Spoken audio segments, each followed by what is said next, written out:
Hi guys, it's Samantha. Welcome back to my channel. Today we're going to be talking about books like we do every day, but more specifically we're going to be talking about the books that I read recently.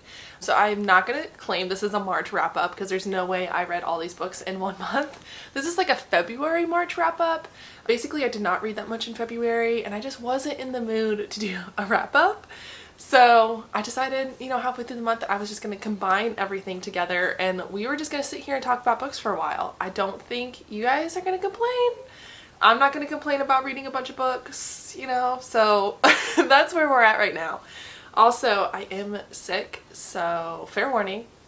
I'm hoping that I don't sniff too much and I'll try to edit it out, but you have been warned. There might be a little bit of sniffing. I'm going to try my hardest. Also, my throat is a little sore, but like I said, we're gonna try my hardest. Okay, let's just get into it. I'm gonna start with February really quick. The first book I read in February was Women on the Edge by Samantha and Bailey. So this was a buddy read with Jessie. As always, I'm gonna link her Instagram down below. You guys should go give her a follow. Anyways, Women on the Edge.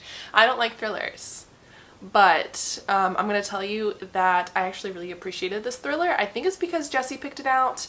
I don't know. I didn't see the twist coming for this one. Honestly, I don't know what that says about my taste. But anyways, this book is about a woman who is accused of pushing another woman off the edge of a train station, subway station sort of thing going on. You know what I mean? Like the tracks, and like pushing the lady onto the tracks and stealing her baby. And obviously it's a thriller, so there's definitely some twists and turns into that, and don't take that at face value. There's a lot of other things going on. You get to get the POV of the woman who was pushed off the tracks and died, and you also get to get the POV of the woman who is now trying to figure out what the hell is going on. So yeah, it was very interesting. I liked it. The red herring was really great in this one, and I didn't see the twist coming. Like I said, I was very happily surprised by this thriller. So give it to Jessie for having good taste in thrillers. Like I said, I'll link her Instagram down below. The next one I read, I've already posted a vlog for. I will link it down below as well. Basically, like, my description for this video is going to be poppin'. I read The Secret History by Donna Tartt. This is the first dark academia book I've ever read. I'm happy to say that this was a good experiment. This was a great start to the dark academia experiment that I'm doing this year. I absolutely loved this book, if you can't tell from the annotations. The hype is real. If you have not read this book, go ahead and read it. It's good. It's about a group of students at a very exclusive school learning Greek. And this group of students, honestly, is just like they're very pretentious, very like above everybody else. And they commit a murder, which, no spoilers, because like that's the whole point of the book is they commit a murder, and you just kind of see like the unraveling of this group dynamic, and it's intriguing. And it's beautifully written. The references that are in this book, the foreshadowing that's in this book. This is going to be a classic. I can already tell you guys, so you might as well just hop on it now and read it. But yes, highly recommend. This was like a 5 out of 5 star. Yeah, so yes. Okay, now that we've gotten over so those were super great, right? We loved all those. Let me talk about Sons and Lovers by D.H. Lawrence. Okay, so this is also a buddy read by Jessie. This is not our greatest idea. It was around Valentine's Day. The title, Sons and Lovers. I've always walked by this book in stores and thought like, oh, that seems like a book that I'd want to read just from the title. And then I watched Lady Chatterley's Lover on Netflix and I was like, oh, that's like really good. I like this. So I got this bright idea to read this book. Don't read this book. Oh my gosh, this book is so bad. This was my first 1 star. I might be wrong. No, this was my first 1 star. Alright, I didn't DNF it. I went ahead and finished it because I wanted to do a video about it, and now I have no interest in doing a video about it anyways. But this is definitely a 1 star book. So if you want to be reminded of your toxic ex-boyfriend and all the things that he did and if you want to read a book about red flags and dissect that, you might enjoy this book, but I personally did not. D.H. Lawrence does write beautifully. I will give him that. This book's characters were just unlikable from the beginning and had no redeeming qualities, and there was no character development or character arc. It was just bad. It was just bad. This is about a woman who is in a abusive relationship. She has 2 sons and 1 daughter. She kind of pushes her sons to do great things, whatever, blah, blah, blah. She has a very toxic relationship with both of her sons. The youngest son is the perspective that you get the most out of, but this toxic relationship with his mother really affected him. You can see that later on in his life as he tries to date. I don't know, this is like the 1913s, so like as he tries to date, and then you hear about his lovers and just the toxicity of him as a person. So yeah, no, don't recommend this one. This is definitely a 1-star. Just pass on this classic and move on to better ones. All right. I'm kind of upset because I did buy a copy of Lady Chatterley's Lover, and now I'm gonna have to decide whether or not I'm going to like force myself to read that. Okay, probably not. Okay, the next one. I have to prepare myself for this one because this is Restless Slumber by KJ Sutton. This book is about the main character Fortuna Sworns from the Fortuna Sworn series. She is a nightmare, so she's able to draw out people's worst fears and use them against themselves, like melt your brain, kind of make you go mad. Her brother goes missing. She finds out that a Fae Lord has kidnapped her brother, so she marries a Fae prince in order to go to the Fae court, and rescue her brother. This is the second book in the installment. It is exponentially better than the first book, I will give you that. KJ Sutton really developed the characters and the plot in this book, and I absolutely loved it. By the end of the book, okay, the book just traumatic. The end of the book is traumatic and very dramatic, and I absolutely loved it, and I'm reading the third book this month, but yes, highly recommend if you like dark romance, dark fae romance, if you like ACOTAR and want something a little bit more adult or something that's just a little bit more twistier than ACOTAR, highly recommend. Love, love, love. Okay, like I said, 4 out of 5 stars. I think that's what that would be. I'm really bad at giving you guys ratings because I just like ranting about books, but that one would be a 4 out of 5 stars. The next book was my John Steinbeck book for the month. I did do another video on this. I will make sure to link it down below. Honestly, I'm just gonna link all the videos down below. This was The Grapes of Wrath by John Steinbeck. I love this book. It was 5 out of 5 stars. I think like we can all collectively say that John Steinbeck is my new favorite author. And this book is about a family who are farmers in Oklahoma. After the Dust Bowl, the government takes their land and they travel to California, the Salinas Valley, in order to start over, like so many people did during that time. This is just a classic John Steinbeck book. If you want to know more about it, you're gonna have to look up the video because I could rant so long about this dang book that it would be my entire wrap up. So I'm just gonna link the video down below. Like I said, 5 out of 5 stars. Highly recommend this classic. Don't recommend Sons and Lovers. Do recommend The Grapes of Wrath. Alright, so those were all the books I read in February. Like I said, it was just a fairly, I guess, average month. I still read 5 books. Like, I still read 5 books. I don't know why. I just didn't really want to do a wrap up, I guess. I don't know what to say. Okay, now we're moving into March. And I'm going to tell you, this was a good month. Alright, it was a good month. The first book I read was Some Desperate Glory. I got this as an ARC from NetGalley. I do believe that this has been released. If it hasn't, I will put the publication date underneath, like the little graphic, you know? This book was top tier. I absolutely love this book. It's honestly one of the best sci-fi books I've read in a very long time, and then not only that, it set me on a whole journey of wanting to read sci-fi. So the character development in this book was top tier. It was amazing. I absolutely love this because you start off with the main character not liking her that much, and like as you go along you realize that like she just develops so much. So this book is about our female main character. She has been trained her entire life to destroy the AI that murdered Earth. Alright, let's just start with that tagline. Female main character trained her entire life to destroy the AI that murdered Earth. Alright, so that's where we're starting.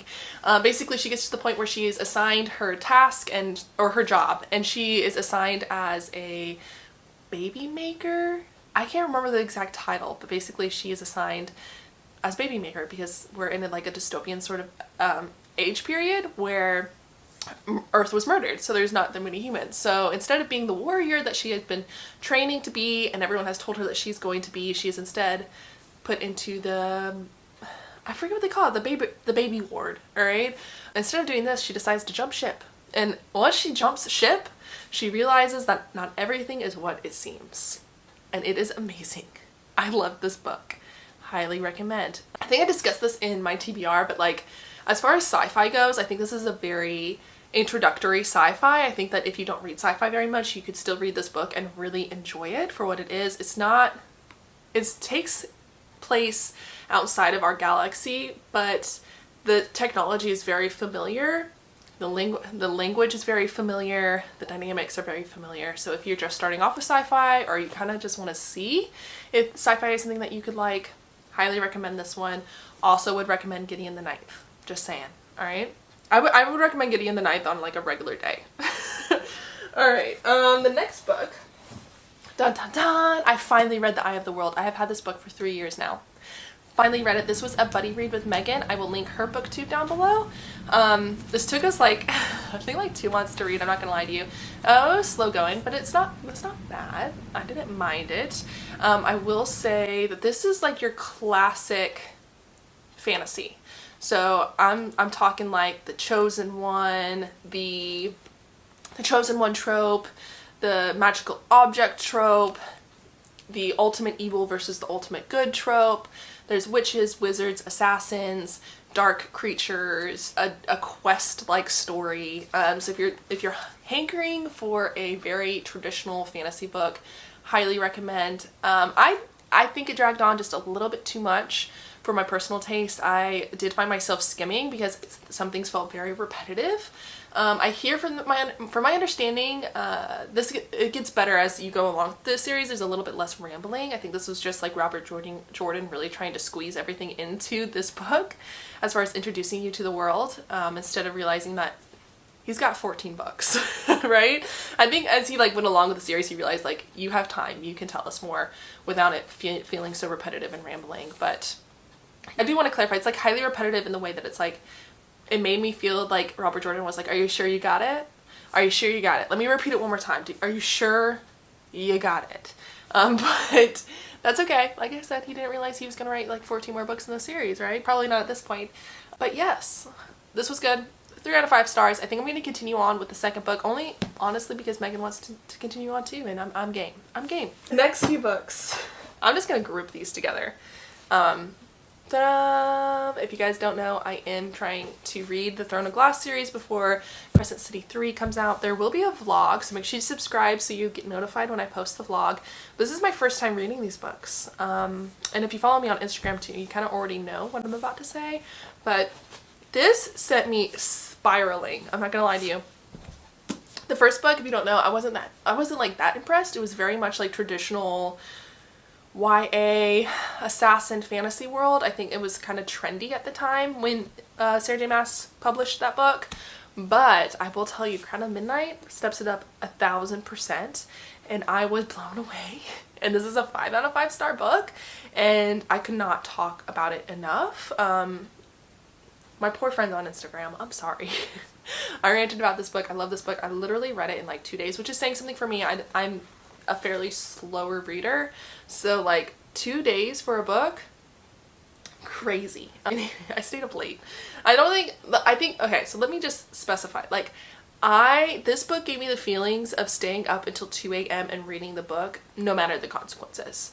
It has been a very long time since a book was able to do that for me. So I just wanted to read all the books. I just want to be immersed in this world for as long as possible. So I said, screw the TBR, and I started reading. And I have not even looked back. I'm so happy with this decision to just go ahead and just allow myself to be immersed in this world. I can't give you a synopsis for this. I've tried like 3 times. I'm gonna edit it all out, but I've tried like 3 times to give you a synopsis for this. I can't because I am in the middle of the series and I don't want to spoil anything for you guys. So if you haven't read this series, I don't want to spoil anything for you guys, but go look it up. 5 out of 5 stars. Highly recommend reading the series if you are a Sarah J Maas fan, or if you just like need a good solid fantasy series, like just a casual, fun-going, adventurous, plot twisty, fall in love with fantasy series. All right, that goes the same for Heir of Fire. You end this book and everything's on fire. So that was painful. I cried. I actually did cry during this book.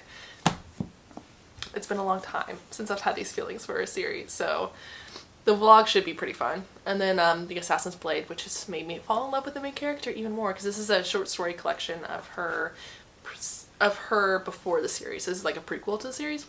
Top notch. Okay. If you want to know more, make sure you subscribe and hang around for a little while. You'll see the vlog. Like I said, lots of feelings. I'll try not to give them all away here. The next is another buddy read. Like I said, I was in this world. I'm currently reading the next book, but I had to take a quick break to do a buddy read with Jessie.